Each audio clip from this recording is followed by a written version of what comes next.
Johnson from East Coast Resistance, and you're listening to Raconteurs News. Good evening and welcome to Raconteurs News. It is Tuesday the 18th of September, I do believe. And, well, the world is becoming more and more nuts as we speak. So we've got a great show lined up for you tonight. I'd just like to apologise for last night. We had Neil Sanders lined up, but unfortunately he had an emergency. We've rebooked that. It's going to be October the 3rd, 7 till 9, on the Tuesday on Raconteurs News on 7 till 9 on Tuesday the 3rd of October. And we are going to be moving from 8 until 10 until we're going to start at 7 until 9 on in future. That's going to start next week with Andrew K. Fletcher, who's our guest. But we've got a great guest tonight. Needs no introduction. He was holding 10 fingers up at me a minute ago. I don't know exactly why. 19th. Is it the 19th? Oh, right, okay. Oh, there you go. It's the 19th. I think I'm stuck at yesterday, but we've got a great guest tonight. I've met this guy a few times, but I've never really sat down and just chatted to him. So it's going to be, it should be pretty good tonight. We've got a two-pronged show. We're going to first of all talk about the things that are on his radar at the moment, the work that he's doing. And then in the second hour, we're going to get into the Mandela effect, which is going to be very interesting, something I'm really interested in. I'm quite intrigued by it. So without further ado, let's welcome our guest tonight. Good evening, Mark Ceylon. Mark, how are you doing? I'm good, thanks. How's yourself? Oh, I'm very well. Very well, thank you very much, Mark. It's great to have you on the show, and you know, I'm not bum licking like some people do, definitely not. But yeah, it's great to have you on the show. Like I said, we've met before, but we've only spoke really briefly, and so tonight it's going to be a great insight into what you're doing. So what you do? What are you into at the moment? What's on your radar? Well, the big thing I'm going to hold just a little bit later on, you know, about 10 minutes or so, because the thing that I think, because it's a news channel, what we've got to really be talking about is the London governmental attacks. It was the worst attempt at a terror attack I've seen ever. And I think even those that are still unaware of what's going on are asking questions about this one, because it was just so bad. I have to agree with you. I mean, what are they doing? Are they taking their eye off the ball, or do you think this is deliberate? Because that really was the most pathetic thing. All we had is propaganda and we were given a woman that had got toothache in a cartoon strip. You know that's all we were given. That's what we were told was a terrorist attack. So what's your take on it? Well, I mean, you can see the alleged, and I do say that very much so, alleged bomb, a plastic bucket with a little bag. I mean, and it had some, from what I can remember, it had some Christmas lights in there. What's that all about? It'll mean something to them, because everything, it's like we're talking about the woman with the bandage around her head. Well, that looked totally ridiculous to us, but I bet you in their world, that's a sign of something, and that's why they had to do it, because everything they do and put out has a meaning, particularly with the Freemasons, because they tend to talk more in symbols than they do in actual words. So I suspect that will have something to do with that. Having said that, a massive fireball burnt down, went down this coach and allegedly injured 22 people, and yet from where the bag is, there's not a singe anywhere in sight. The woman that's all over the media, if you look closely, she's carrying a scarf. And some of the eagle-eyed ones out there have picked up that in between the scarf tassels, there's the price tag. So it seems like she had a brand new prop bought for this actual event. yeah, it does seem a little bit strange. sort of reminded me of on 7/7 when you had that the person that was allegedly injured, and they had like a full face mask on, with just their eyes cut out and the nose and all that. That's what it reminded me of. I mean, it was farcical in the extreme, really. I mean, this woman looked like she'd been to the dentist in something out of the Beano, you know, where they put you've got someone's gone to the dentist and they have this thing, this bandage around the head with the little bow on the top. It just seemed farcical. It just seemed farcical. I don't even know how anybody even really falls for it anymore. I mean, weren't there supposed to be like 20 odd people injured, and yet there's no damage, no scorching or anything. 22 apparently injured, and over 200 potentially could have been injured if it had gone off properly. Well, potentially we could all walk out on the street tomorrow and get run down, but you know, we're going to look around and make sure that don't happen. So potential injuries. It's just the mainstream media trying to hype up the amount of injuries or possible injuries to make it look more like a more fearful attack. And of course, at the end of the day, the attack was nothing to do with what they're claiming. It's all about them getting police on the streets, armed police, army on the streets, and shutting down the internet. Because right after that, May's come out and said, we're going to need to have a words with Google and Facebook and all that, because they're going to need to do more about stopping these terrorists communicating.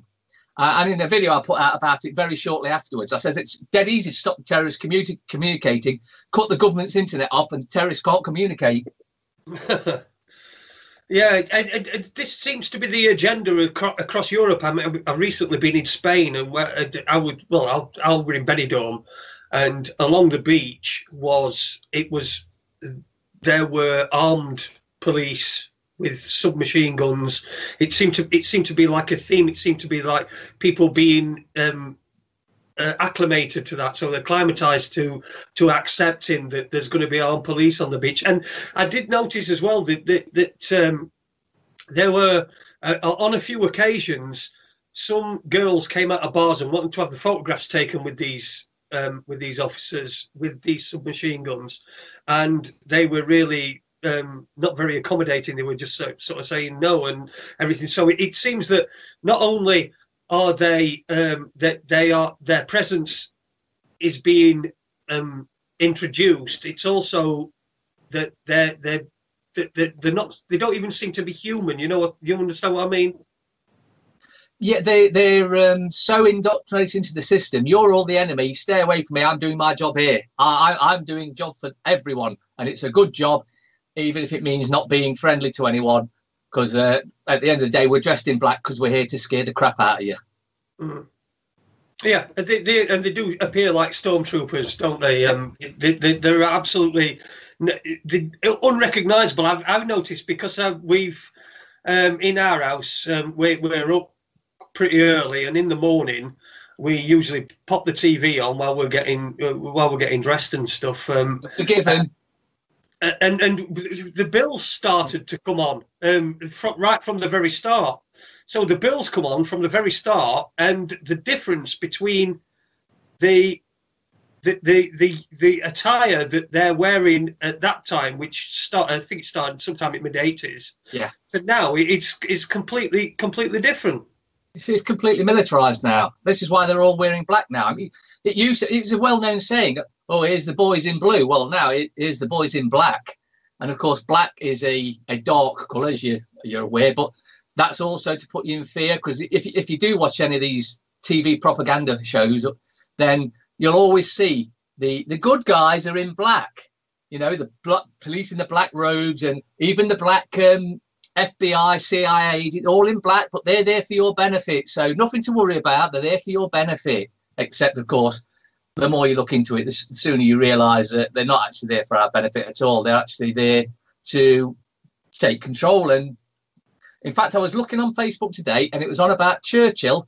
I think it was around about 1910, where he sent the army in to and they massacred a load of striking miners in Wales because they'd stopped working. And what most don't get from that is because you're a slave, so you can't stop working. And if you do stop working, we'll send the police in, or the enforcers, as they're more rightly termed, and you'll work for them, or we'll send the army and we'll shoot you. Yeah, and this we see this as well in places like the fracking sites where people they call themselves protectors, and I believe they are protectors. They are protecting the environment and the protected people. But what we're seeing is more and more that these people that call themselves police officers, which are public servants, there's no two ways about it. They're public servants, but what they're doing is they're serving the corporate interests. Well, you say the public servants, but I don't think they act like public servants. I don't think any of them that are supposedly public servants act anything like public servants. There was a video I played recently about Nottingham's police and their disgraceful behaviour. They broke the law numerous times. This was to do with a civil matter. They even were going to use a red key to smash a door open because of a dispute over the electric bill. And the police are now smashing doors open in a civil matter, breaching their oath, breaching Section 26 of the Courts and Justice Act. And they were informed of this, but they are going to pay for that because whose place they were at will be going after them and has already started on prosecuting them all.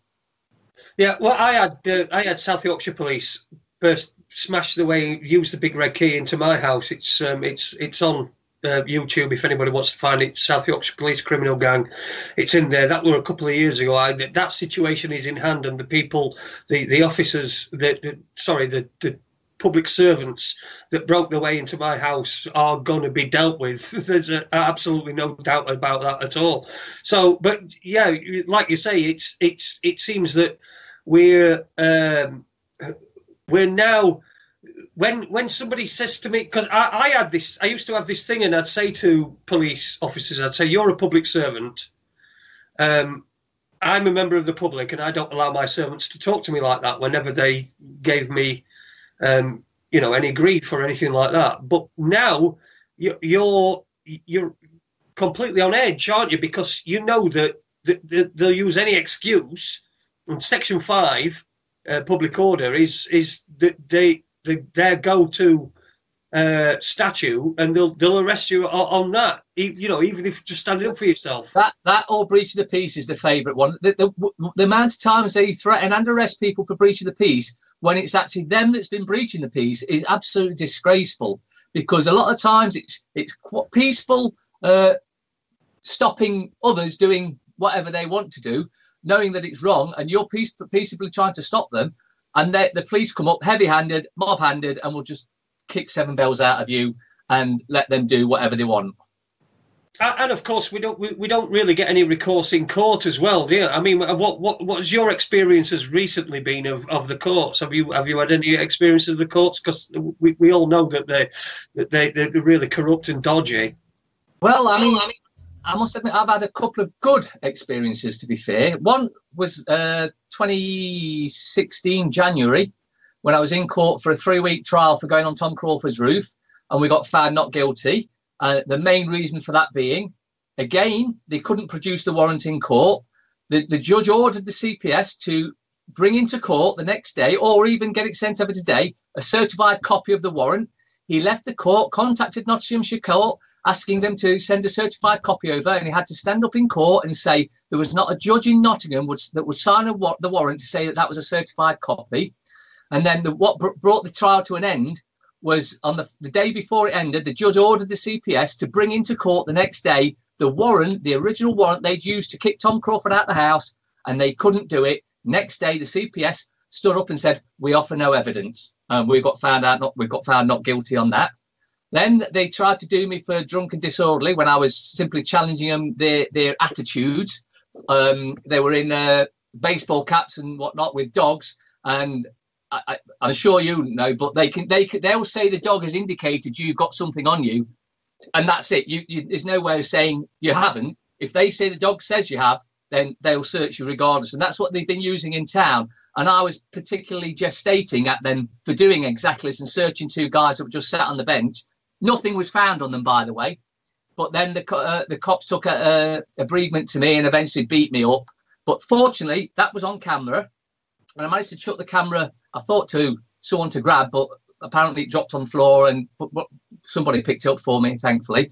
And then when that court case came around, and the judge saw the video, because according to the police, I'd been you effing this and you effing that and you f this all the way. That was their statements. The video was played, not an F word inside. That's another standard procedure they use, where they claim that you've been swearing, effing this and effing that. And I would definitely have been found guilty if I hadn't been recording that. And as it was, I was found not guilty. But was there any recourse for because obviously the officers had made false statements. Was there any recourse for those? I warned both constables, because officer is a military term.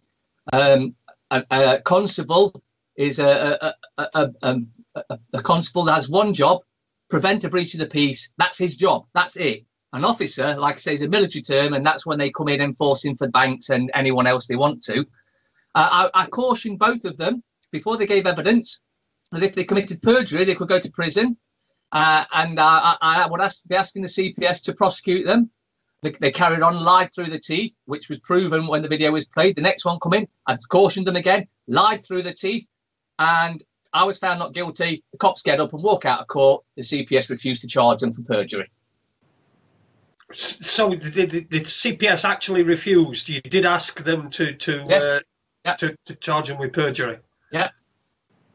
But I shouldn't need to ask them. Then the CPS, they've just seen two cops lie under oath and commit perjury, and the CPS just nothing. They do it all the time. Oh, well, that's great then. Yeah, it seems to be the attitude that we get these days, isn't it? I mean, with the CPS, anybody who's supposed to be in authority policing the police, as it were, I mean, they're pretty toothless, aren't they? Well, the CPS, it didn't used to be CPS. If you remember back many years ago, it used to be the cop that would arrest you, would do all the paperwork and decide whether to charge you or let you go. And that was it. And it ran very smoothly then. Then they brought the CPS in. And the CPS are actually there as a gatekeeper to protect any of their friends that they don't want prosecuting, like Greville Janner, for instance, or any of them, any of the pedos in Parliament. The CPS will not prosecute any of them because Alison Saunders, I think it is, at the very top, she is a gatekeeper and is there to protect, all the criminals that have been looking into this for many years know are there. And this criminal activity, it's not just a small amount of criminal activity. I mean, you mentioned Tom Crawford's case just a little while ago, and anybody that's followed that and seen that can see that there's criminal activity involved in that. But how do we get them to actually acknowledge that and to actually get a remedy in court? I don't think you can get a remedy in court. I really don't. I think the only way to get it out there is for us to always have your camera on you, to film it and put it out there, because this is why they're panicking at the moment over this latest one, because they know it's so obvious. Now there's I've got two train of thoughts behind that. Either it was rushed together and that's why it was so badly performed, or they knew exactly what they were doing, and in their own way, they actually want us to wake up from this nightmare that we've been living in. Not all of them, but some of them have had enough of the lies that we've all been told all our lives. And I do mean from cradle to grave, we've been lied to, even by our parents, because they were lied to. Everyone that's been trying to say something to you has been lied to. And I fully admit, I was fully lied to. I'd probably get a lot of stuff wrong now, even now, but I do a lot more research into it and try and make sure it's correct what I'm doing. Although that London fiasco was just, I didn't even need to do any research in that. You could just see it right from the off. That was rubbish. And they're getting more and more obvious as well, aren't they? I mean, it does seem that in order for you to believe the things that are portrayed on us, these so-called terrorist attacks, it does take more and more stupidity to actually and I don't want to use that. I don't want to use that word, but that's the only word I can really think of. That people who believe this really have got to be stupid. The problem is, it's not the stupid ones, it's the agents and the shills, because just as a lot of these are starting to think, well, that didn't look right, and I've heard a lot of people saying this is dodgy, someone will come along and say, oh, I know someone whose son was injured in that blast, and straight away you think, oh, it must have been real then, when it's just them putting that out there just to try and build on the fact that it must have been real because someone's got injured, but they'll never back it up with any names or anything like that. It's like the Manchester one. They had security staff outside the main entrance where you would come from the actual arena into that place where the bomb went off, stopping anyone going in there because all the crisis actors were already in there waiting for it to be supposedly go off. And that's documented. That is from witnesses that were actually in the stadium were saying they tried to get out. That was the nearest exit, and it was blocked by security staff, so we had to go different exits. And of course, the shills will say that was because there was a bomb gone off and they didn't want you going in there. Well, they were there prior to any explosion, so there's pre-knowledge. Mm. Well, we had Jason Green on and Nick Collerstrom on Raconteurs News in the aftermath of the Manchester incident, shall we call it, and they both got similar sort of. In fact, we had what else did we have on? We had anyway, we had somebody else on, but we had a few people on the show after that, and they've all, and I've actually interviewed, spoken to a witness who was at the Westminster one. Again, another one which doesn't seem to have to be. It doesn't seem to fit in with the official narrative. Well, after the Westminster one in Nottingham, we've got Trent Bridge. They put barriers up all across the bridge so that cars couldn't get onto the pavement anymore. Just more fear. That's all they're trying to instill in everyone. Fear, fear, fear. These terrorists are real, so you should be scared of them. And they are real. It's just they're not who you think they are. Andy's just popped in the chat room. Ollie Damagard, yeah, we did have Ollie Damagard on as well, and Nick Collerstrom and Jason Green as well, who's a compatriot of mine here in Sheffield, and does a lot of stuff on terrorism. So we've gone through the terrorist nonsense that's been happening recently. Sort of started in March, didn't it? I think it was March 22nd when it was the first one. Was that that was the Manchester incident, wasn't it? Yeah, 22nd of March, 22 people by a man who's 22 years old. Numerology seems to be huge with them. Yeah, 322 is the secret society over in America that Bush went to. This numerology is very big. And speaking of numerology, coming up this Saturday coming is something that's not happened for several thousand years. There's an alignment coming up that, well, this could be. I actually don't think that much will change. Some are saying we're going to move up to a higher dimension. Some are saying there's loads of story. Just if you just go on YouTube and search for 23rd of September, you'll find loads of videos. Now, you'd have to go through them videos because most of them will be rubbish. Some will be misdirection. A lot of them will have truth in, but then take you off their route. So it's down to you to actually go through them and decide what you think it's all about. But there is a big alignment coming up. And the last time it happened was a very interesting time. And I'm not going to say what that was that happened, but let's just say it was very interesting shortly afterwards. Well, you can't really leave us there lying, laid waiting to try and work out what it was that happened. It's interesting for me because it's a big weekend for me. I'm a Sheffield Wednesday supporter, and it's the Sheffield derby, the first one in 6 years on Sunday. So I'm hoping that the some of the predictions of the end of the world on September 23rd aren't going to happen. And also, September 23rd happens to be my dad's birthday as well. So I'd hate for him to be responsible for that. So. I don't think it'll be anything violent or dramatic as such, although whether information is going to be released is a big possibility, and whether others are going to step forward and start admitting certain things have been going on is possible as well.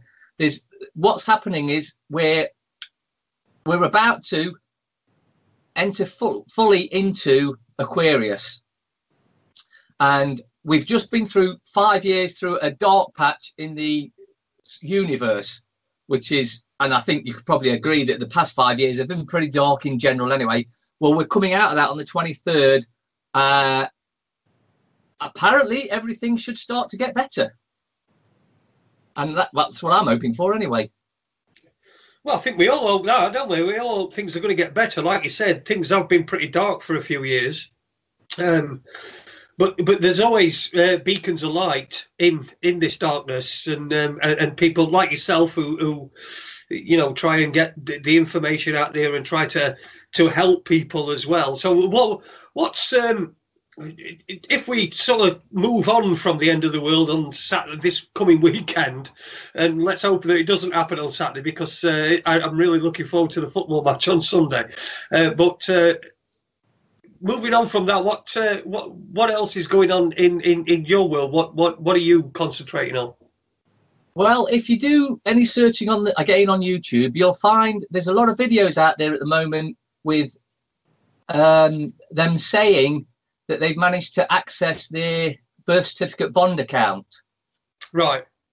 And without giving too much information about it, I've seen someone that has shown me them access their account.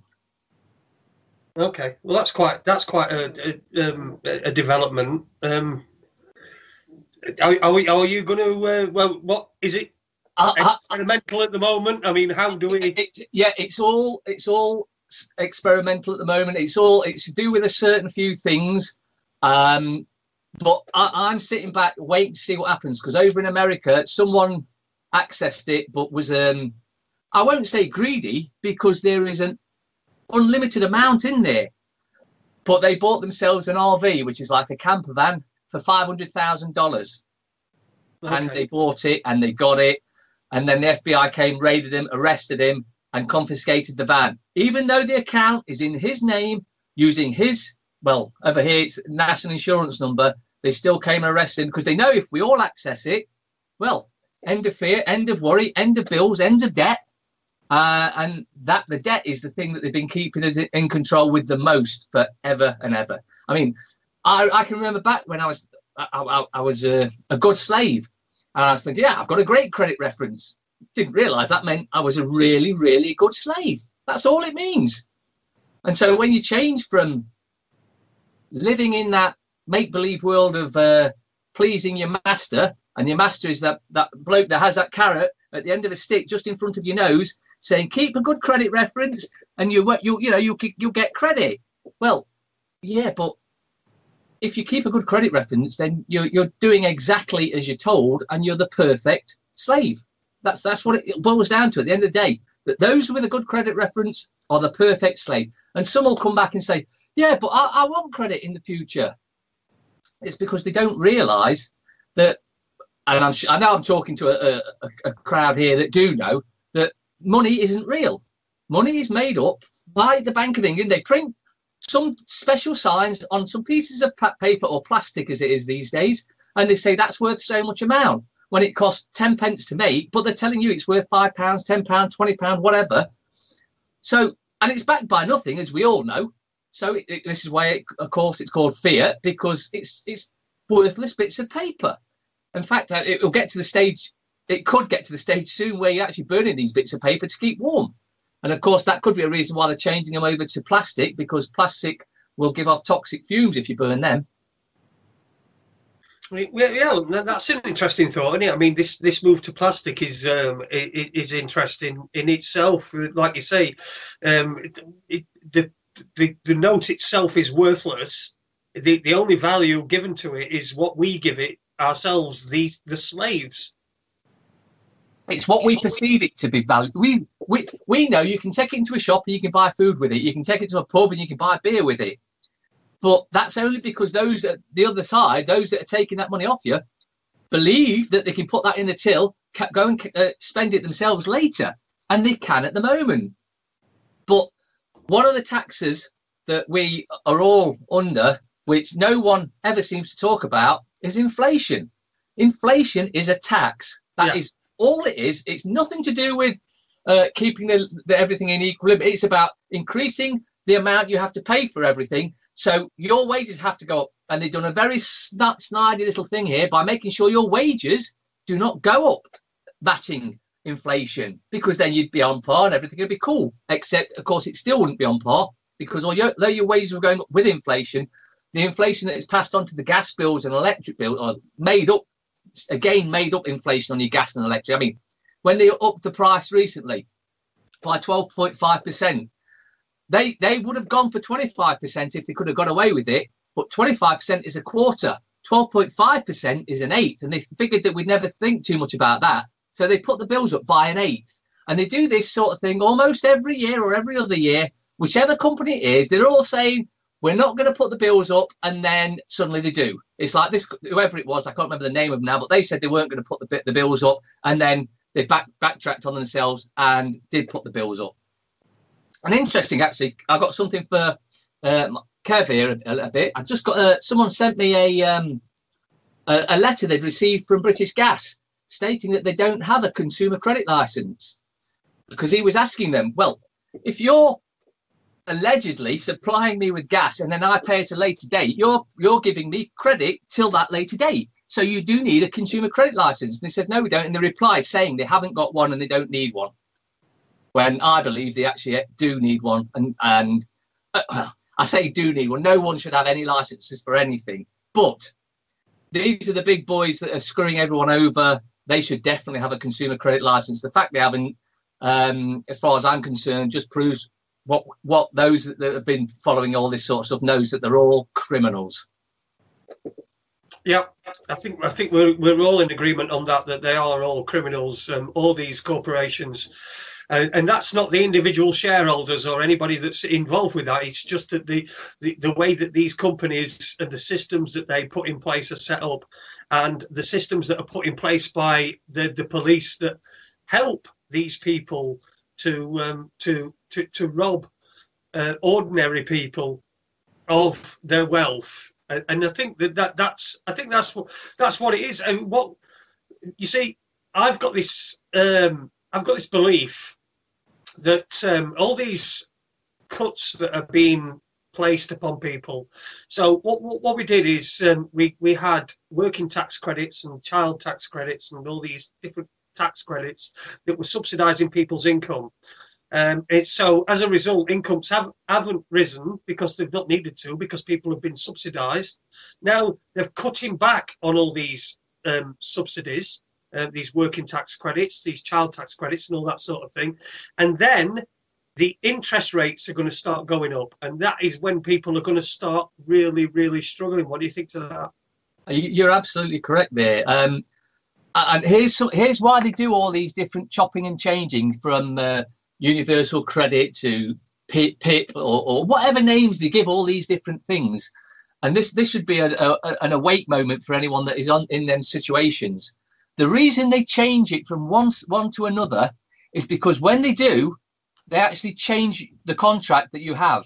And what's more, you no longer, this is why they can stop you getting your benefits, because it's no longer the DWP that is dealing with you. When you sign for this new one, whether it's PIP or whatever they are, you're actually registering with a different corporation. And this corporation, they can stop you because you've signed a contract with them and not with the DWP.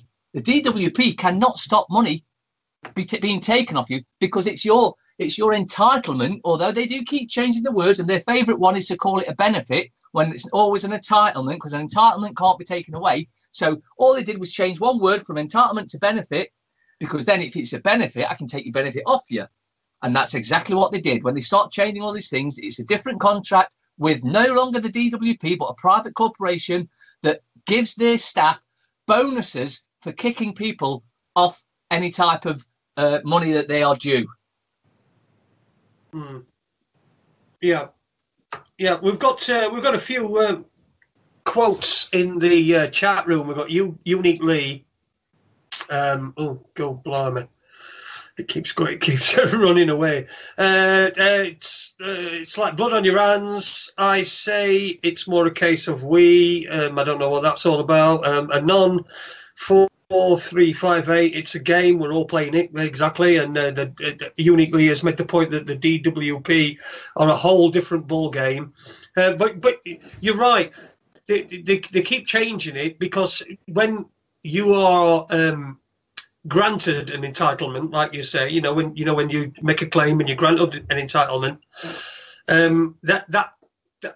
that's a binding contract between you and that government department. Yep. Or that private company that's running that government department, and so you're entitled to that. But if they keep changing it, like you say, then the contract can be changed at any point, and which is why we're getting people that are that are being, who are clearly entitled, but are getting told that they're not. They get screwed over, yeah, exactly, yeah. Disabled people, people that need help. Really, I mean, in any sane society should be looking after the people that need helping. After all, they are a product of that society, and so that society's got a responsibility to look after them. But it seems that that's being dragged away more and more and more. And for any little misdemeanor, like missing an appointment because perhaps you had an hospital appointment or something like that, means that you're going to lose out financially, and it's just a mean, horrible system that we're putting up with. Well, I mean, I'm not particularly fond of human rights because they are just rights of a monster, but everyone's human rights are breached when they get stopped having any money. Because you read that, I think there's only 25 or 26 points in the Human Rights Act, but in that it says you're allowed to have a decent standard of living, food, shelter, and when they're stopping these benefits, they're throwing people onto the streets, and they're stopping them from having shelter and decent living standards. So they're actually breaching human rights, but no one ever seems to have taken them to court for it. Not that I would say that you could win, although in theory you would win hands down, but again, it's slipping back a little to the court stuff we're talking about. They will stick a gatekeeper judge in whenever needed to be, and I've seen this in a case just a month or two back where I've been here for the case, and the judge was coming down bang to rights on the claimant and against or the other way around, bang to rights against the criminals anyway, the corporation. And then they put off the judgment for a month, and obviously they'd had a phone call from a secret handshake brigade because they'd been told, no, you can't rule this one, even though they're right and they've got us. You've got to rule against them, and that's what they did. So you can't get justice in a court if it's just you and a little matter. Yeah, maybe you got a chance. But if you're taking on a corporation, this was a big corporation that was being taken on, and they had the evidence that proved they were wrong, but the judge, even though, because I've seen the transcript as well, and you read the transcript and then you read the judgment, absolute opposite to the transcript. Yeah. So they also put up other obstacles as well, don't they? I mean, to even get to be heard in court, it's going to cost you a significant amount of money, and if you're in a position where you're on benefits or you're perhaps disabled, you're unemployed or whatever, that's another obstacle. I mean, I've got one at the moment. I've got a company chasing me for 81 grand for well, it was due to I got a statutory I got a cost certificate awarded against me for 81 grand with this company, and they're after me, and there's absolutely nothing they can do. There's no way they're going to get 81 grand out of me. But you know, for me, it's the amount of money it's going to cost me to have this set aside is. I'd prefer to just sit it out and just, you know, not even deal with them. Well, I suspect there's no way they can get any anyway, but they will try. They'll send all the threatening letters, and they may even resort to bailiffs. I don't know, because I don't know the full ins and outs. But at the end of the day, no bailiff or police constable can break into a house unless they are aware they've chased a criminal and he's gone in and locked the door behind them, or they're aware there's a criminal inside the house. Then even the police can't break into the house, and yet they'd still do it. Yeah, and that's the thing as well, isn't it? I mean, but again, if you want to take them to court, it's going to cost you. It's going to cost you money. You know, when you're just an ordinary citizen, going about your daily business and trying to just live your life. Well, these coppers come, they smash their way into your house, and for you to get any recourse, it's going to cost you money. That should be sending alarm bells out to everyone, because if you've got to pay for justice, the rich are always going to get their justice, and we're never going to get any justice. No, and that's quite right. I mean, have you had any success stories, you know, with getting people bailiffs or coppers or anything like that, and getting them into court, or you know? We're working on some at the moment. This will come to a point at some point, because who's involved simply will not let up on it ever. And they're like a dog with a bone. You try taking a bone off a dog, you see how they'll turn. Well, this lot that are dealing with this are of the same mindset, and they know the stuff, and they've got video evidence where certain rules and regulations have been read out to them, and they were put on notice that if they ignored them, they were in breach of these rules and regulations. And it's just a matter of time.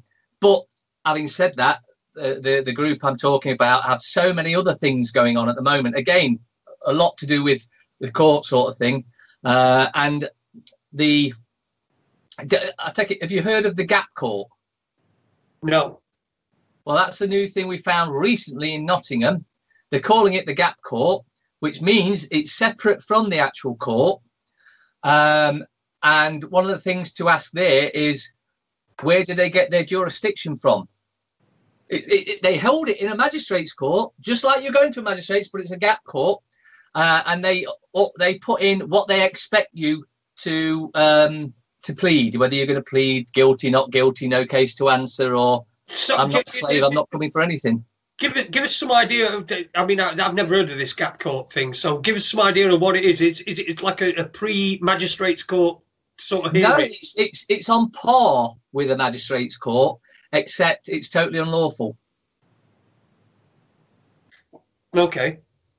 They have to get permission from a certain body, and to do that, they've got to show that they have somewhere to perform these acts, and that it's all legal and above. But I don't know if many of you know this, all the magistrates and county courts were abolished in either 2006 or 2008. So we haven't got a magistrates court or a county court in the UK anymore. Well, so I didn't read about this. Well, they're not going to want to put it out. What they've done, they've basically moved it over to America, and so it's now run from over there, totally unlawfully, because you can't run something in this country from a foreign country, because you don't have the jurisdiction from over there to do it over here. But they're doing it anyway, and if you start looking into who is actually at the top of these courts, you'll find there's one man or woman that is in charge of the court, but it's not a court. But because we knew it used to be a court, or thought it used to be a court, you still go there thinking, well, of course it's a court. Look, it says magistrates court, must be a court. That's just words that's used to confuse us. They have no jurisdiction anymore. Every court, every mags and county court is acting unlawfully. And the one you need to go after is, you search whoever is at the very top of each court, and you'll find it's one man or woman, and they hold full liability for everything that goes off. And that's why recently in Nottingham, Hooper was the head of the magistrates court. I can't remember what his technical term is. He's resigned after something one of my friends put into them. So we are getting rid of him, but then of course there's so many of him in the background just to step forward and carry on again. And then when you catch him out, he'll just resign and put someone else in. But the fact that we're getting him to Hooper, it was a big baddie in the courts. And just to put some clarity as to why I suggest that, the illegal and unlawful raid at Tom's where they evicted them, that was called Operation Hooper. Right. Okay. So do you think that this was tied in with this geezer then? It was definitely tied in with him, and they'd been working on it for about 4 or 5 months. They'd been planning this. That basically they've been colluding. The courts, the police, and the banks were all colluding together, and they came up with a date to go en masse in force to evict Tom, even though, as said in our court case, there was no lawful or legal warrant available. Therefore, every cop, everyone that turned up and aided and abetted that, committed a criminal offence of burglary, conspiracy to commit criminal damage, conspiracy to commit criminal damage. That I could just reel off a load of the crimes that were committed by the police and by so-called security, because they weren't bailiffs, they were security bussed in from Birmingham. Nightclub bouncers were bussed in for the day as security. Right. So they have no jurisdiction. But we're in a situation, though, aren't we, where we've got one court is not going to say that another court is didn't have the jurisdiction to do something. So again, we're at the mercy of these people, these pedos, these corrupt people that are in the system, the judges and whatever. We're at their mercy, aren't we? So how do we counter that? How do we? Well, we are to a degree, and I'm not sure if I should mention this, but someone will give me a nod whether it's okay to mention it or not. We're working on a pack that may just sort this corruption out once and for all. For when they break the law, when the magistrates and the clerk and that break the law, we're working on something that could bring an end to that once and for all, and end them as well, end their careers, and may even end up with them in prison. Oh, right. Well, that's I'm not been given a nod, but to say any more on that, so I won't say any more on that. Okay. I'm sure the person that should give you the nod will give you the nod when it's appropriate to do so. So how's Tom anyway? How is he? How's he going on, and how's his campaign going along? Well, just been speaking today actually. We've got a court case coming up very soon. We've just been discussing how tactics in the actual case, and obviously I can't talk about that because it's ongoing case. But after don't worry, you'll see the videos come out afterwards. And well, from what's happened already, there's going to be some people laughing their tits off, and there's going to be some people cringing under any rock they can get under. And I can't say any more than that. Okay, well, I'm sure the people that are going to be cringing are the ones that deserve to be cringing. Oh, absolutely. But you do have a few adversaries, don't you, knocking about around the internet? I see some of your stuff posted on Facebook and things like that. But you do have quite a number of people that knock you about these things. How do you deal with them? I just ignore them. I simply ignore them and block them. one thing I've learned is never argue with a fool, otherwise you become the fool. And you can spot these straight away. And as soon as they come on with negative stuff, I can't be honest. I've got so much on my plate. I can't be bothered to have a discussion with someone who I know's either an idiot, a troll, or just is brain dead to what's going on. So I don't waste my energy with them. I just block them, delete their comments, and continue. I get trolled all the time, but I'm quite fortunate. I've been trolled for so long that I've got so used to it now. I just ignore them as best I can, unless it gets really serious, like this case that we've got coming up, which is going to be interesting. And what about you used to be involved with the website, the forum Get Out of Debt Free. Have you moved on to something else? Is there a different? Have you got another forum? Well, I got banned for telling everyone that it had been sold when I knew it had been taken over, but they said it was going to carry on running just as it is. And I even got a contact with someone saying, "Yeah, I'm looking forward to work with you." I never heard from him ever again. But so. Then there was a whole section of the forum that had disappeared. So I sent an email to who was supposedly in charge now. And I waited and nothing happened. I sent another email and nothing happened. 2 weeks I was waiting for just a response to what had happened. I didn't get any response. So straight away they'd lied and gone back on what they'd said they were going to do. Everything was going to be smooth and everything carry on. So then it was time to let everyone else know that it had been sold by then. And then within a matter of a day or so of me letting everyone know that it'd been sold, they banned me because they didn't want me to give any more information out. And to be honest, I was leaving at that weekend anyway. I'd already notified the moderators that I was going to be leaving at that weekend. I think it was Wednesday or Thursday when they banned me, but I'd already notified that I was leaving anyway because I could see where it was going. And I didn't actually set anything else up, but some of the long-time members have now set up another forum, and I'm a moderator in there. Not that I do that much in there. I just post stuff, and occasionally, if I can see there's some struggling with some sort of question, I'll jump in and help out. But the people that set this one up they're all former members, and they're all very knowledgeable. So thankfully, there's very little I have to do on it anymore, and that's called goodf.forummotion.com. And that's goodf.forummotion.com.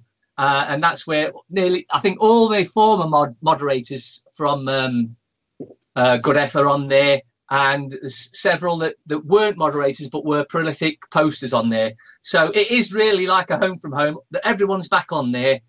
However, I'm quite happy that I've not got as much to do with it, because the ones that have set it up now, they're doing a lot of the troll searching, and you become experienced from how they post, because what they'll try and do very subtly, they'll try and drag it off topic, and the moderators on there will stop them from doing that, warn them, and if they do it again, they get banned.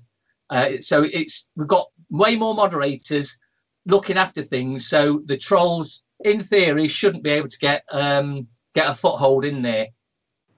Well, we've the link has been posted by Society of the Spectacle in the chat room. So anybody that can, if you go into the chat room, you'll be able to find out where that new that new forum is. But I just wanted to just get a little bit of because the old forum, once it was taken over and it was moved, and you'd gone from that, it just died, didn't it? It's just someone's bought something that's just not even worth anything anymore, really. Well, yeah, I knew exactly what would happen, because I could still go on there, because I had several accounts, well, 2 accounts, but I could still go on there and look. And as soon as I got banned, the troll influx was a massive one. They just got overloaded straight away, and they had to lock down the news forum straight away because it got infiltrated with trolls. But it's not like I've got any sympathy for them, because they lied to everyone and basically stabbed us all in the back.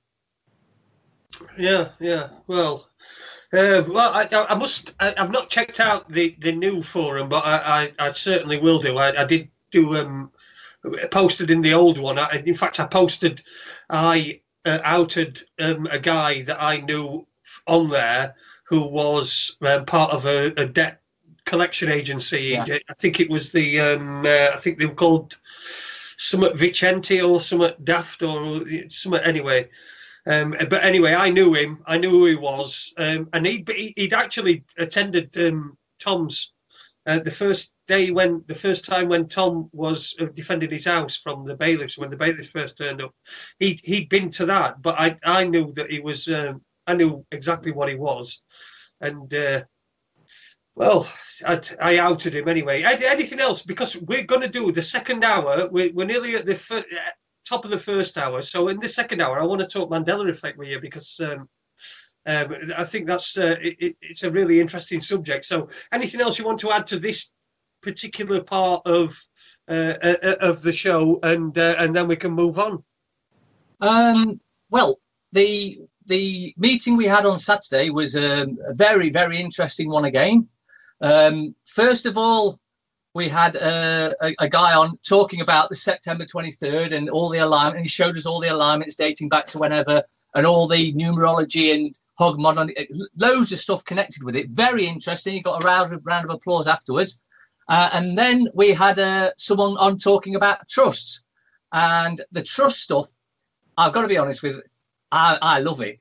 I can see just how powerful this stuff is, and everyone should have a trust. But you've got to know it's not one of those things you just go out and do. Unfortunately, you've got to watch the videos. You've got to read the books. Now, there's a certain professor, I can't quite remember his name, but I'm sure someone will tap it in the box there. I think it's going in now. This professor, he's like the top trust professor. That's it. Alistair Hudson. He's got a .com web page as well, and he puts his lectures actually on video on his page. And he's a brilliant one to start watching to get your head into trusts if you don't know anything about them. But if you do, then you're still going to love what you're going to learn from them.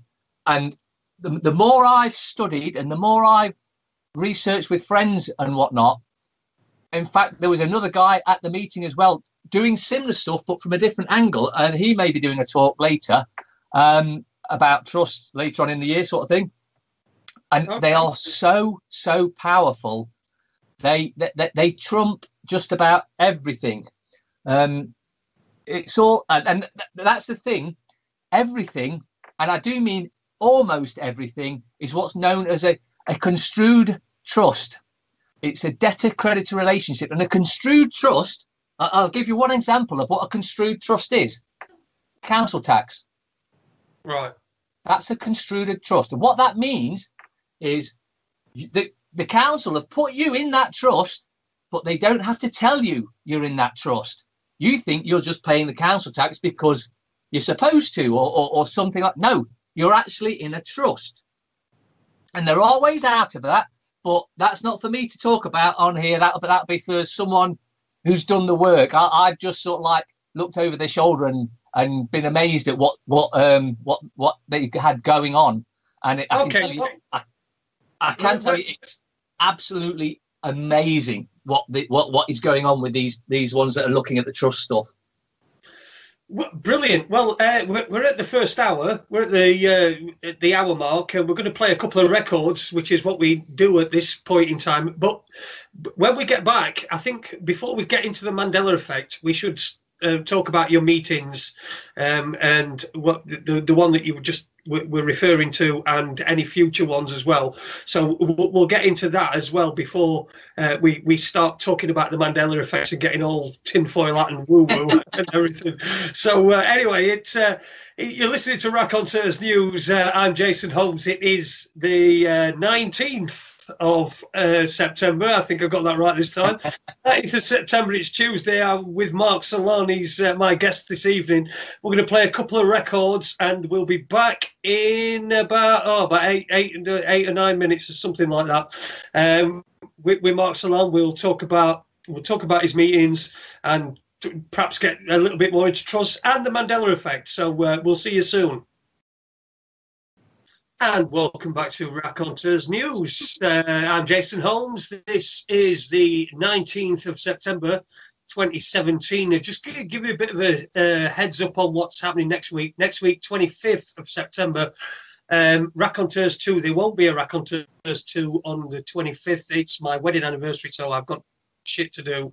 But on the 26th, which is in a week's time on Raconteurs News, we've got Andrew K. Fletcher's going to be back on. He's going to be talking about the inclined bed therapy and diabetes and the stuff that they've been doing with diabetic people, which is going to be really interesting to me because my stepson is type 1 diabetic.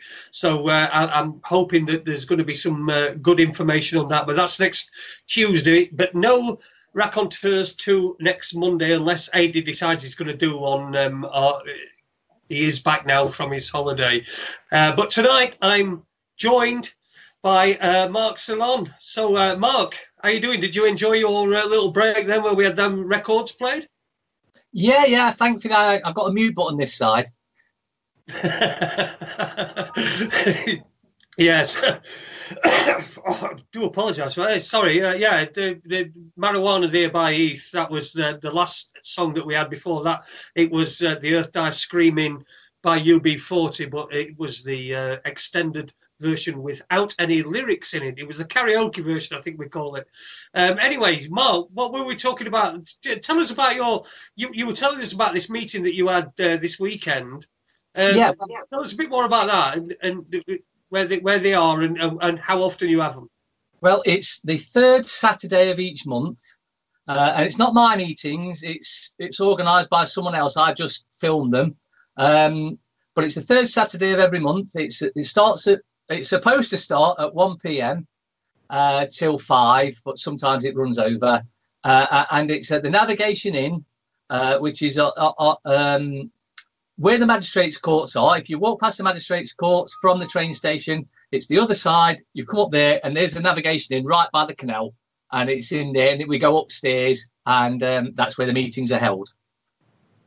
Yeah, I've been to a couple myself, and they're always half decent, good, decent information, that are involved with them. So when's your next one? I'll have to check that. It's the third Saturday, so that would be October the 21st. October 21st, and that's at the Navigation in Nottingham. Yeah, the Navigation in Nottingham. Yeah, and it's pretty easy to find. It is pretty easy to find. I mean, if you've got a sat nav, you get it in there. I've been it, never had a single problem finding it whenever I've been. So anyway, let's talk about the Mandela effect. Okay, right. What first got you into that, and what do you make of it? Because I've got a huge interest in this. Well, funnily enough, I could have got into it about 3 months earlier than I did. My daughter mentioned it to the missus, and the missus didn't pay any attention to it.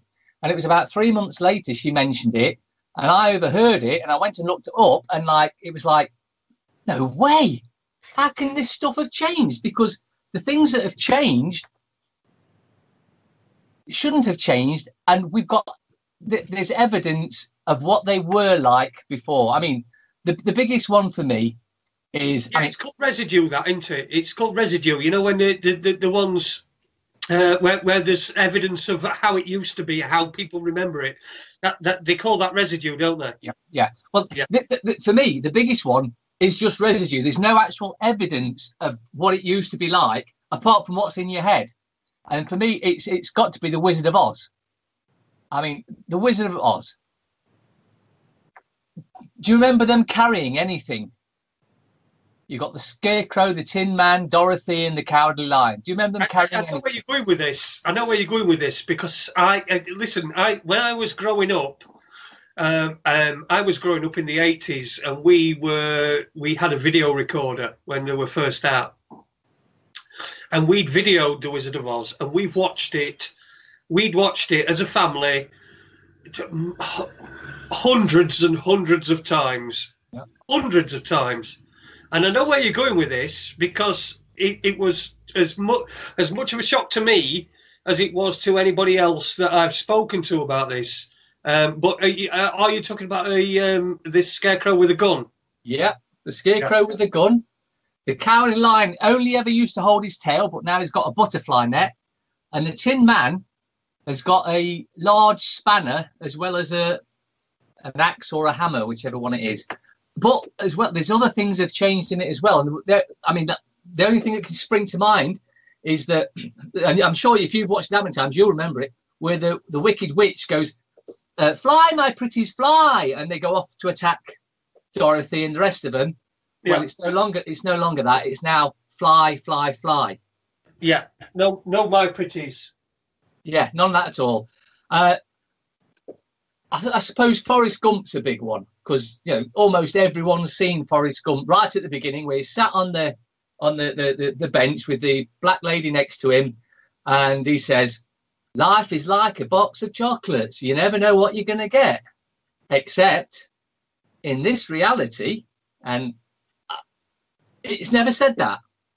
However, very interestingly, there was a documentary, not a documentary, a comedy show with the English lad that's quite tubby, and I can't remember his name, but he's a tubbyish lad.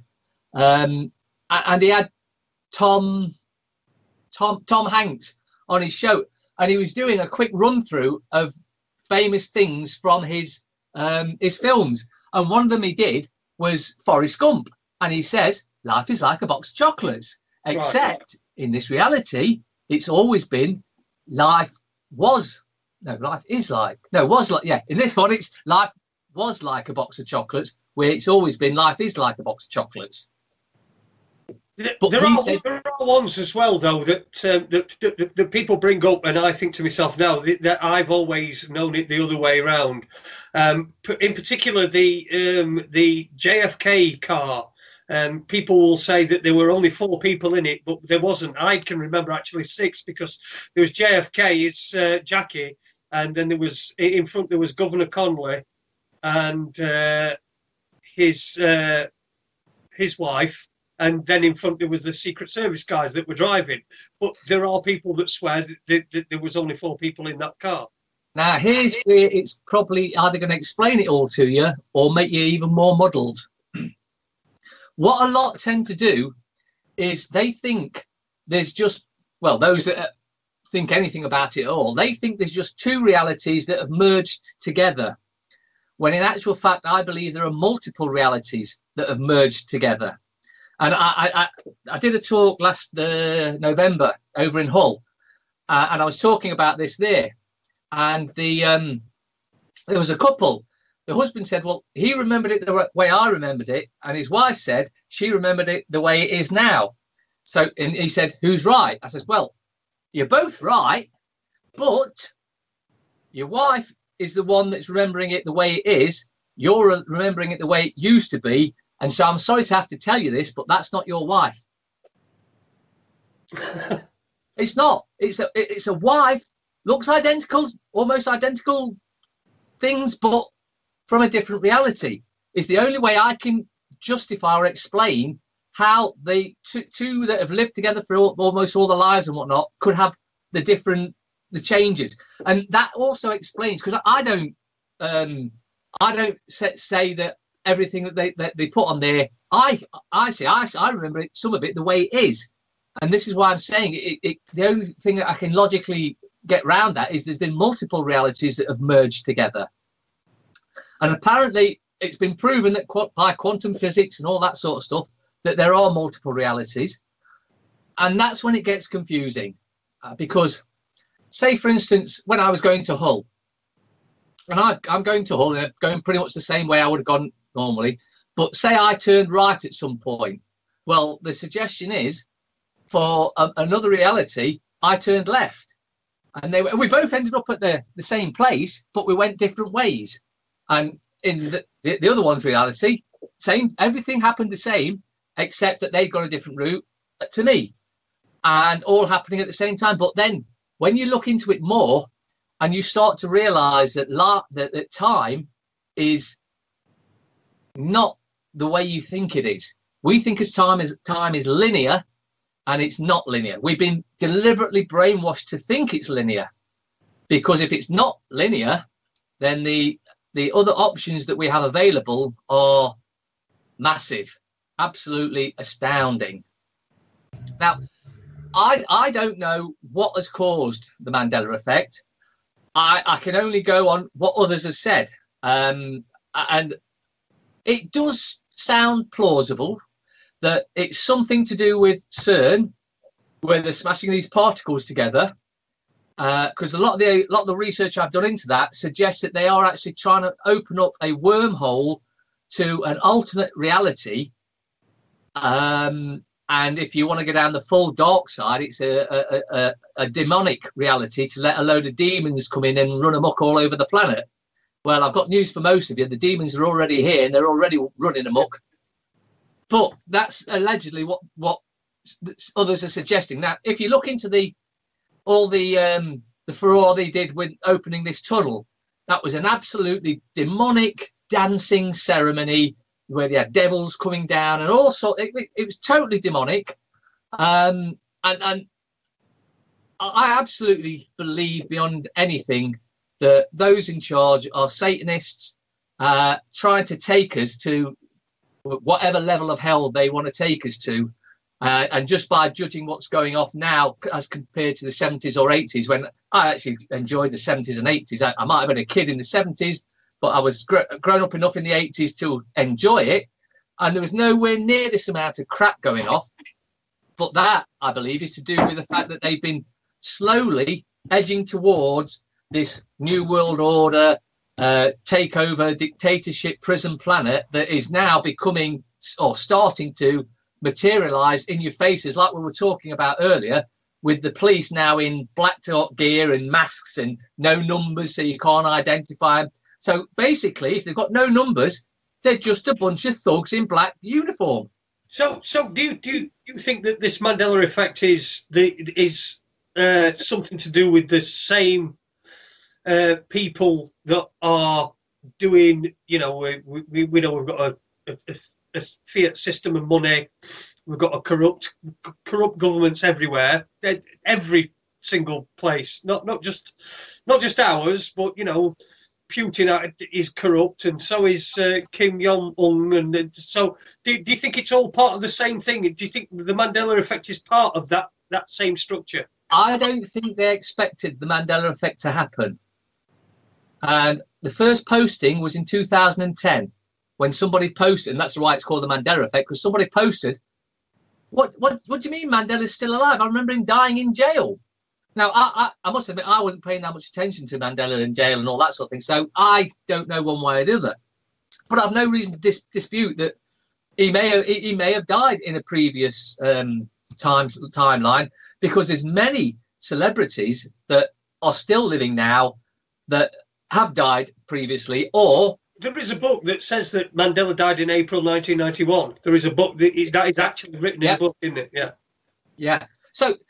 And that I believe is to do with the merging of multiple realities that's happened. And I think, like I say, I think that was an accident of the CERN demonic experiment. But at the same time, I think it had to happen. And you'll still, even to this day, you'll get people saying the Mandela effect is fake. It doesn't really, it never happened, never took place. Now, if you look on YouTube, you've heard of the statue of the thinker. Yeah. Which it looks quite a bit like what Bruce Forsyth used to, you know, the hand to the forehead and whatnot. And there's pictures on YouTube where some have gone to visit the thinker, and of course, what they do when a famous statue like that, you do the same movement that the statue's doing. Now, these pictures were taken many years ago, but in the pictures now, the thinker no longer has his fist on his forehead. He has it on his chin. But those in the picture have still got it on the forehead, because that's what it was like when the picture was taken. And a way I can sort of back that up, I did a lot of research into car badges and what I thought they actually meant. And the reason I mention this is because the VW badge used to be 2 V's crossed over each other to make 3 V's. And V, I believe it's in Hebrew, is 6. So that actually meant 666. 666. Right. But it's no longer got that. There's now a gap. And when you check back in history, from the invention of the VW in the I think about 35, 36, it's always had that gap in it. And then I was going through some of my old videos and I noticed there was a VW car in it where this was a 2010 car plate and it had the VW exactly as I remember it. Now, because it was taken, I was actually, surprisingly enough, filming a traffic warden at the time, but the car comes into it. And then someone pointed out to me, there was a video I put out about the BBC, which was about the BBC where they're going around with alleged detective vans, and they've been poking the nose in this bloke's daughter's window. So he wasn't very happy with it. And he's there giving them all that. And he's got his camera in the windscreen, and he comes down to get the number plate. It's only there for about 3 frames. But one of my subscribers was watching it, Branko something or other. I can't remember his name now. But he said, "Did you see that? It's there." And when I went and had a look, and I actually then made a video about that and played it in slow motion, where you see the full-on VW badge with no gap in it whatsoever. And it seems to be, well, it doesn't seem to be, it is, that when I was doing a talk about the VW badge, and this was back before it happened, I was doing this talk explaining about the VW being 2 V's crossed to make to make 3. And I did a video about it, but I was zoomed in on the badge. The badge filled up the whole screen. When I looked at that recently, there's a gap between the V and the W now. Yeah, but you'll be told that anyway. That there's always been that, and I know that that's one of the other ones. But the ones for me that make the ones for me are the ones that don't make any sense, such as Luke, I am your father. Well, no, not particularly that one. But the Beatles with a little help from my friends. What would you think if I sang out a tune? It doesn't even make any sense. Yes, you know what I mean?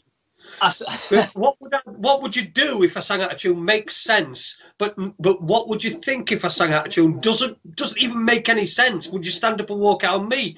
Well, what would you think? I'd think, I'd stand up and walk out on you. But what would you do? Would you stand up and walk out on me? That makes sense to me. So it seems as though, for me, when I were trying to describe it, and I were trying to think of how. If this is a real phenomenon and things are being changed, and I was thinking to myself, well, was that the first thing that John Lennon wrote? He wrote that first. What would you think if I sang out a tune? And then changed it afterwards to what would you do if I sang out a tune? And now I've moved into the reality where he didn't change it. You know what I mean? Do you understand what I'm saying? Yeah, it can fry your brain. It can really mess you up. I mean, I never watched Sex in the City. But apparently it's always been Sex and the City. Yeah, I know it was Sex in the City, and there's numerous videos on YouTube where they're at presentations for the best whatever and the best actress and all that, and all the presenters call it Sex in the City. Of course, this was made before, because I think it packed up about 10 years ago, that Sex in the City. So it was made before the Mandela Effect had first been noticed. But I was in a charity shop recently and I saw a Sex and the City DVD, and I looked at it and smirked and just carried on walking, because I know it's changed. I absolutely know it's. There are things that are. I mean, in Star Wars, there's a big hoo-ha for those I'm sure you'll admit that Star Wars is a phenomenal film that the fans have watched time and time again, and they know every line in it. And for them, Luke, I am your father is the line that was said in our reality, whereas in this reality it's no, I am your father. Field of Dreams. Now he's walking through the corn, and he hears a little voice whispering, build it and they will come. Except now it's build it and he will come, which doesn't make sense, because if you build a baseball stadium, the players and the spectators will come. Who's this he that's supposed to come? There's so many things that don't make sense, and yet that's how it is. Yeah, I've never seen that film personally, but I have heard the quote, "Build it and they will come." Yeah. And I understood it to mean that if you built this baseball pitch, then the ghosts of people would come and play. Hence the they. But I've not seen the film, so. But with the Mandela effect, there are so many different things and things that are really, really embedded in you that then you're told are wrong, like mirror, mirror on the wall. Yeah, that's a classic. I mean, if you say to absolutely anybody, and I've said it to people myself, I've said to them, I've said, look, right, I said, Snow White, Seven Dwarfs, Wicked Witch looks into the mirror and says what? And everybody, to a man, woman, child, says, mirror, mirror on the wall. And you say, no, it's not. Look it up. Yeah, they don't believe you. Then they'll go and check it up. And then they go, what the hell's going off here? That's never said that before. But yeah, that is a prime example of one. Star Wars, again, another big one was the C-3PO. Apparently now he's got a silver half right leg. Yeah. Now that's quite interesting, because what I did when I found out about that is I went and started looking at some of the bloopers, and in one of the bloopers, he falls over a billboard, but in that blooper he's got 2 golden legs. So when did this silver leg thing come in? It just doesn't seem to make sense. And the merging of different realities, although that sounds weird, that sort of makes sense. So it's a case of, are you prepared to accept that the possibility that everything isn't as you believed it was? And that's definitely the belief that everything isn't the way I believed it was, because the more you research, the more you find out nothing is the way you believed it was. But you've got to just go with it, and it's not bad. I don't think it's bad anyway. I mean, the Ford sign is another one. My brother, he bought a Ford car about 3-4 years ago, and he swears blind it never had that squirrely little pigtail that it's got in the F now. And there again, some have put forward where they've got video, and I think if you look up, if you remember the John Thor and whatnot, where it was the real hard police, proper police in the 70s or 80s, the Sweeney, they were driving a Ford. And if you actually look at that, and if you can get close enough to the badge, you'll see that it hasn't got the squiggly pigtail on it. It seems to be only when something has been paid quite a bit of attention to, like if they zoomed into the car badge, then maybe it would have had a squiggly pigtail on it. But Top Gear, that's another one. Look in that, and it's you see the VW, the Ford, and one that I'm not sure about whether it has or not, but apparently the Volvo badge has changed. Apparently it never used to have the male symbol in it, which has now got an arrow sticking out of it. And I on that one, I just can't remember whether it did or not. Yeah, it's something that I'm not really. I don't really know the Volvo symbol at all, so it's something I can't really comment on whether it was or wasn't. But there's certainly a lot of these anomalies, and it does seem more than just people misremembering things, because that's what people put it down to. If you get a skeptic, you get somebody who's a troll, or somebody who just wants to have, in fact, even somebody playing devil's advocate really could say it's just false memories that people have got. What would you say to that? I mean, because to me, as far as I'm concerned, it can't be false memories. It just cannot be. Well, because there are certain things, and I know there are some that are a little bit perhaps you might have misremembered or something, and there are ones as well that you're not familiar with, like the Berenstain bears. Yeah. I mean, we're not in Britain. We're not familiar with that, right? So we've got no actual memory of that, but people will swear blind that it used to be the Berenstain bears, and now it's the Berenstain bears, and so. George. But there's just like there's tons of it, isn't there? It just seems too much to be like a coincidence. For this country, they would know Curious George, and Curious George used to have a tail, but now he hasn't got a tail. And the other thing about that is you can still get fancy dress outfits of Curious George with a tail. So if he never had a tail, why did they put a tail on it? Because that's more work than needs to be done. Mm. But then again, Oil of Ulay. You remember Oil of Ulay? Yes. Well, now apparently it's Oil of Olay. Yeah, I remember them changing that. I think they didn't.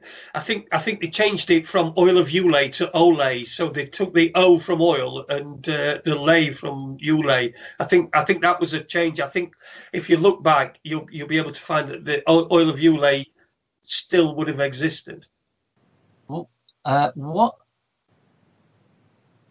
No, apparently not. According to our producer Kev. Right, I'm going to see if I can find it then on Oil of Ulay.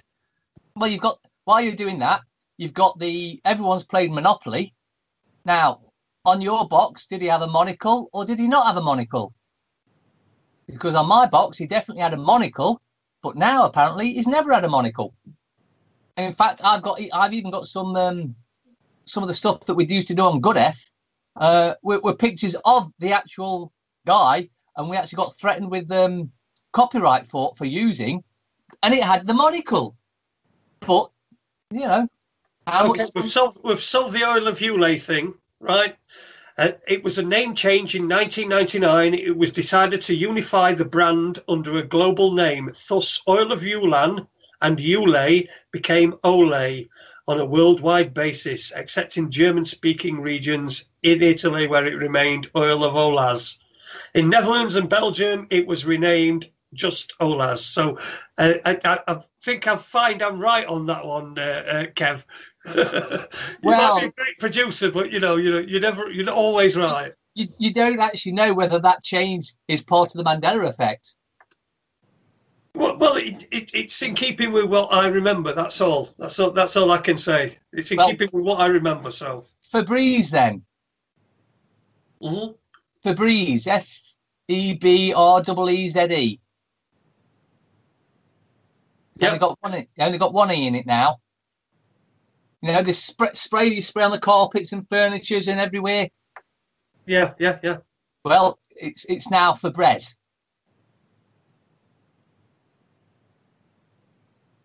No longer Febreze. Listen, I know there's tons of them. I'm not dissing. I was just saying that particular one wasn't one. That's all.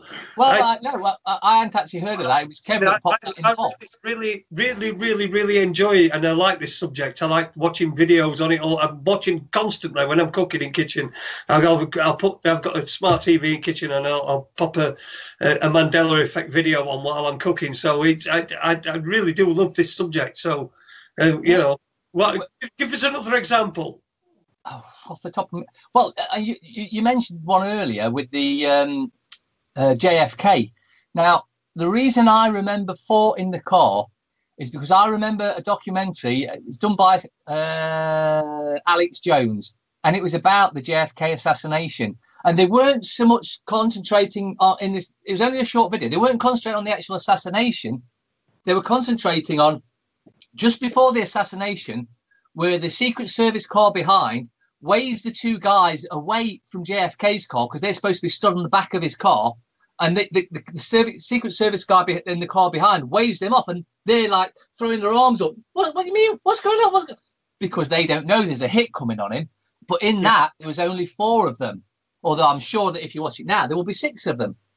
And in the there's a what do you call it, where they put old relics? that you can go in, like the old car, for instance. This is a museum. In a museum dedicated to JFK's assassination, they've got the car. They've got a car. They haven't got a four-seater car. A four-seater car. I agree with you. Listen, I agree with you. It seems that me and you are from different dimensions. So we're never going to agree on this, because I do remember the 6 for the simple reason when JFK, the film came out, the Oliver Stone film, when it came out, there's a scene in there, and they map the course of what they call the magic bullet. Yeah. Which is the magic bullet theory, which goes through JFK, then it stops for 0.6 of a second, and then it goes into Governor Connolly, who's in front of JFK. That's how I remember there being 6 in the car rather than 4. But I do understand that people do remember there being four in the car. But I don't think that, I'm not sat here thinking, well, you're misremembering. I mean, if that's your memory, isn't it? That's what you remember. So the way I say it to everyone is, whatever you recall it as, that's how it was for you. But just because I recall it differently or you recall it different doesn't mean either of us are wrong. That's just the way it was for you. And now we're in a mixed reality where you remember it one way and I remember it the other. Yeah. Yeah, and it is a really interesting subject, and there's tons and tons of films on it out there, isn't there? Well, they did a reenactment for the Warren Commission, and they reenacted it with a 4-seater car. If you're going to do a reenactment, you're going to want as accurate as possible, I would suggest. Well, yeah, I don't know about that. I don't know whether that's the validity of that at all. But all I'm saying is my memory is 6. There were 6 people in car, and I know that we've got people in the chat room. We've got Mithrin, who says it was 4 as well, and Mithrin's a former copper, so he should know what he's talking about. Yeah, but that's the thing I'm trying to get at here. This whether it was designed to try and divide and conquer is not working the way it should do, because I accept that you remember it your way and everyone else remembers it their way, and it's not about causing divide. It's about bringing us together and saying, well, you remember that, well, I remember it like this. But either way, we're both correct. It's just that maybe we do come from a different reality, or whatever dream world you want to pretend. But what I do find interesting the most about the Mandela effect, for me, it proves that everything is changeable.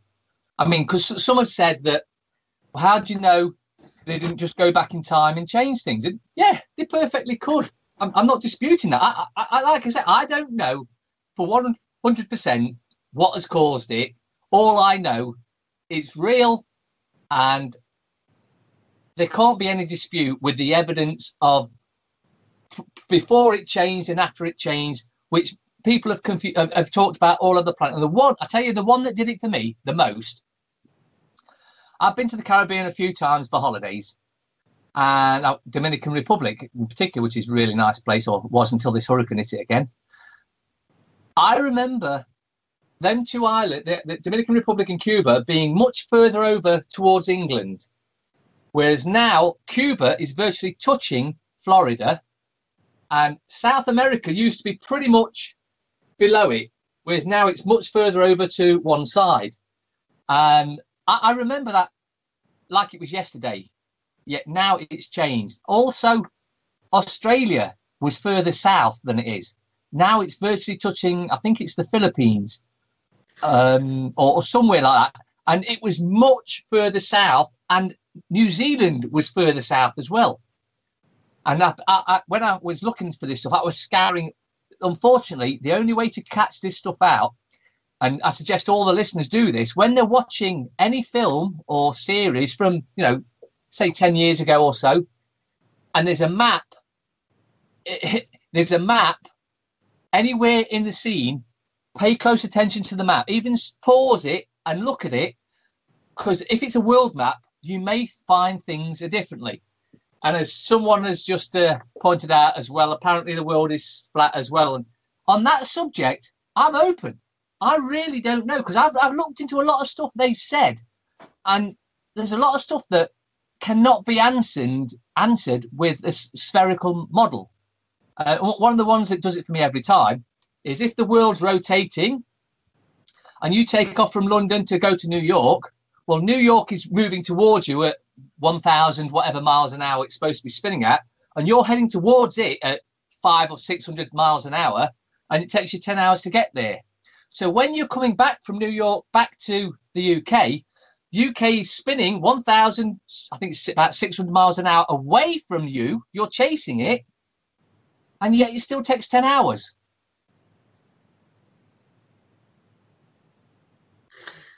I can't explain that. Look, the flat Earth thing as well. It's another thing. I've perhaps took a little bit of criticism for, but because I gave a platform to a flat Earth guy, and for me, it's. Do you know what I can't get over? I can't get over if we're a spinning ball and we've got water on us. If you've got a tennis ball that were wet and spun it round, all the water would fly off. That's for me is the number one.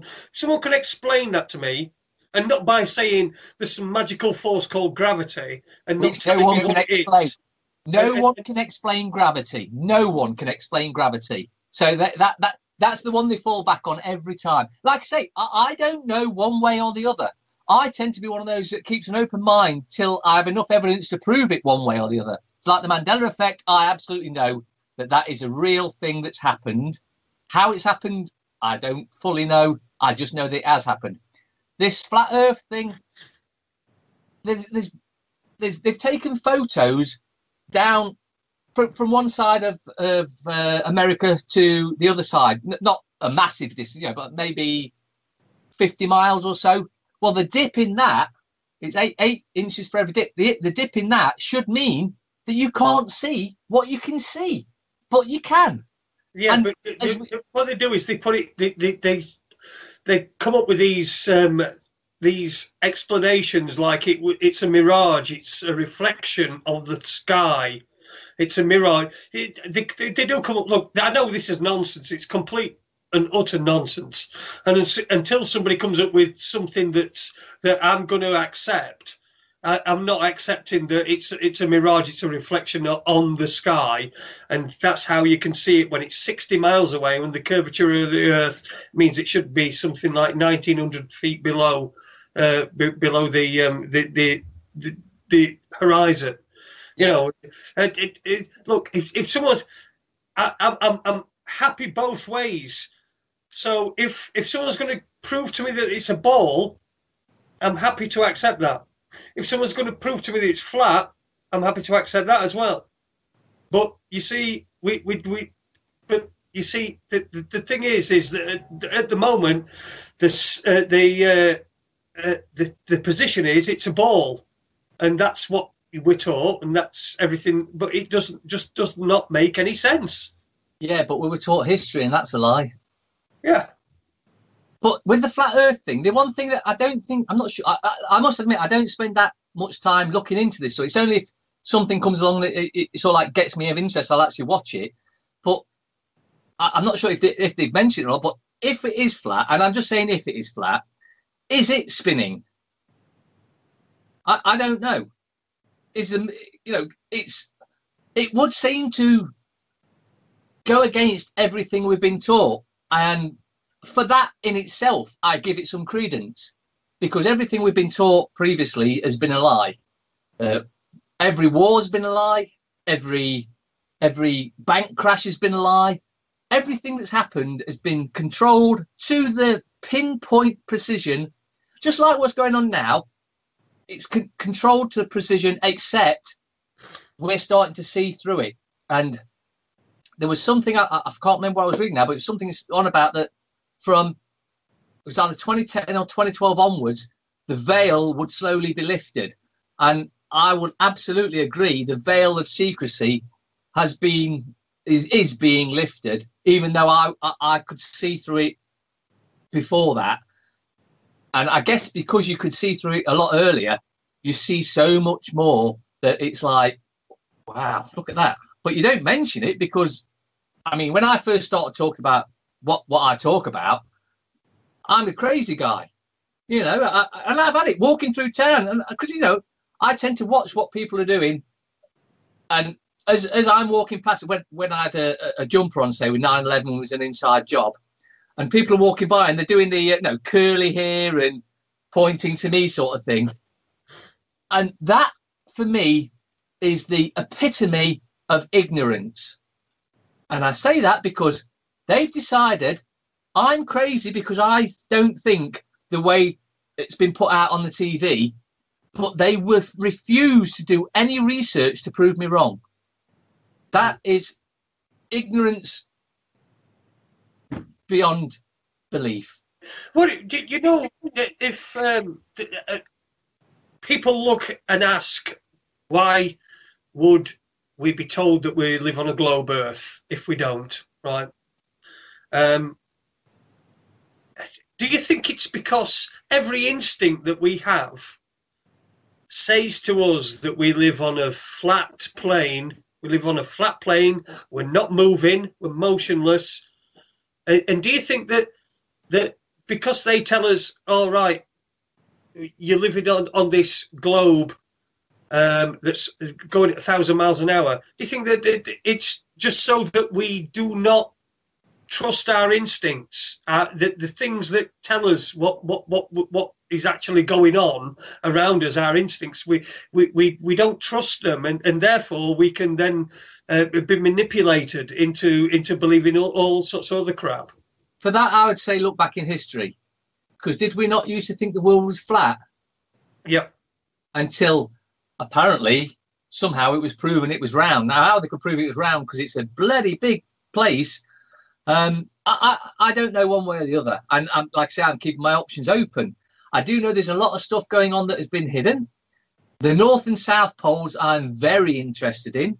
There is stuff going on there we are not allowed to see. And if you want to know about I think it was the South Pole, look at the Admiral Byrd stuff. That is very, very interesting. And that was from the 40s.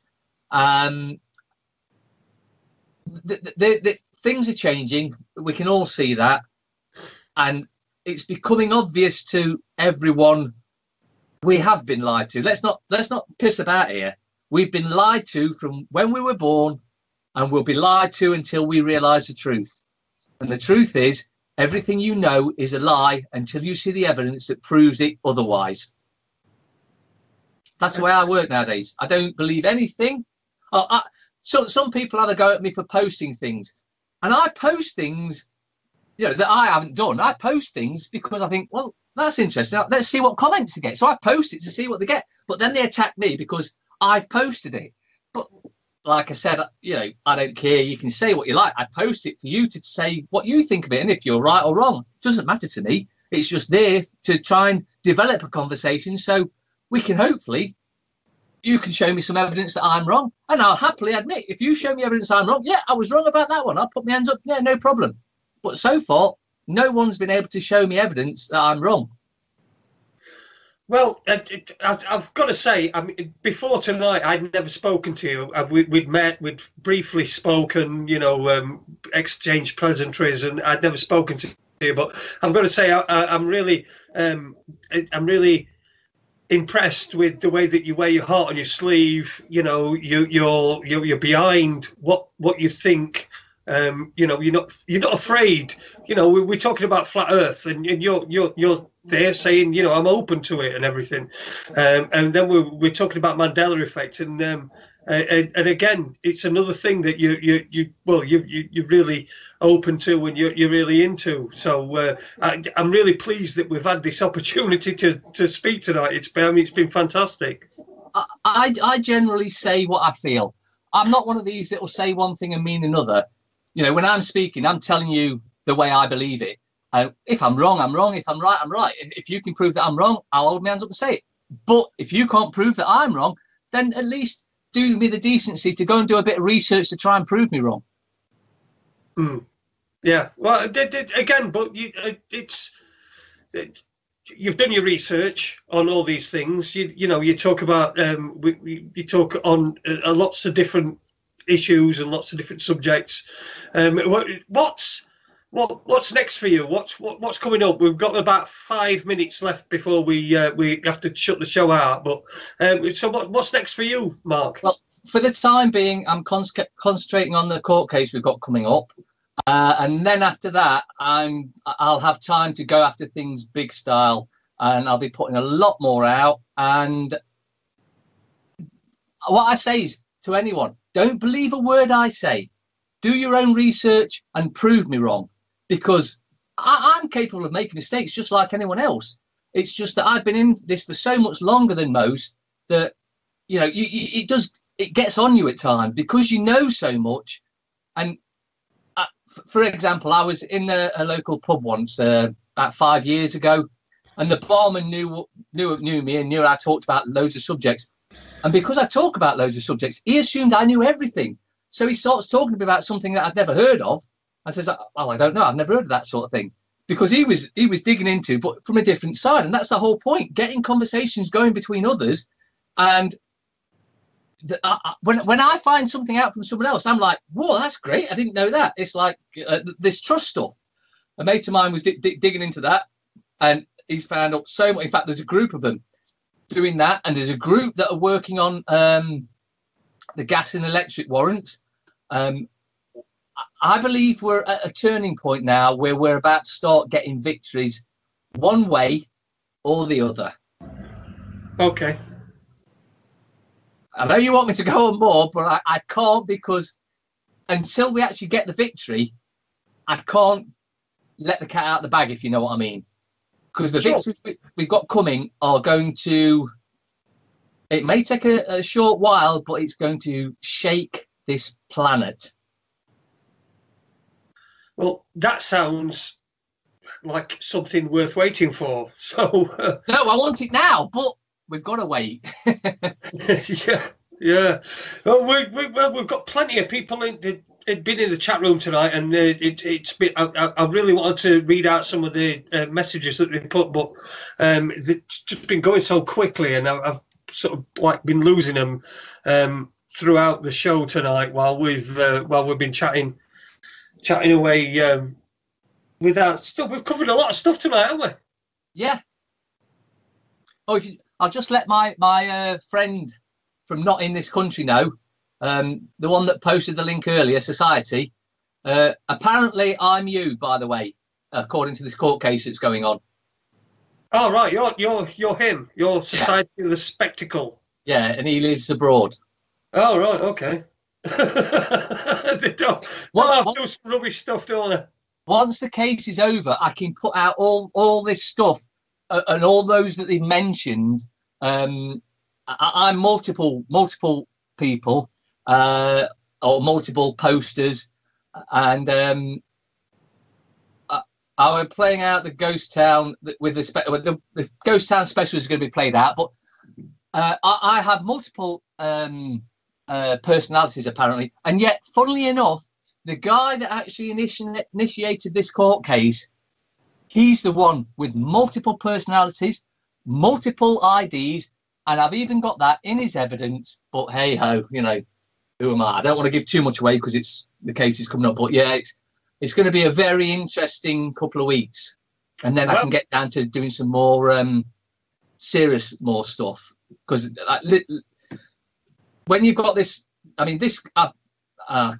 Let's just say I've been to the court many times during this case, and have had the piss taken out of me for being dragged to court in the first place. Evidence non-existent, but we're coming to the point where you're going to have to make amends for what you've said and what you've done, and I've got a feeling they're not enjoying the present time. Although they are mentally not aware, should we say? All right, Mark. Well, great big thank you for joining us tonight. It's been a pleasure. A couple of hours chatting. You know, I didn't think I'd enjoy it as much as I have done, but I really have done. So thank you very much for coming along, being on Raconteurs News tonight. Right, okay, next week we've got Andrew K. Fletcher on the 26th. No Raconteurs 2 on the 25th because it's my wedding anniversary. And on October the 3rd, Neil Sanders, who had to cancel last night, had a bit of an emergency. He's going to be coming on October the 3rd. But remember, we're going to be doing 7 till 9. So it's going to be 7 till 9 on a Tuesday night rather than 8 till 10. From now on, it's going to be 7 till 9. But thank you very much to Kev for producing for me tonight. Thank you very much to Mark Ceylon. It's been an absolute pleasure. We'll see you next week, and take care. Ta-ra a bit. Bye.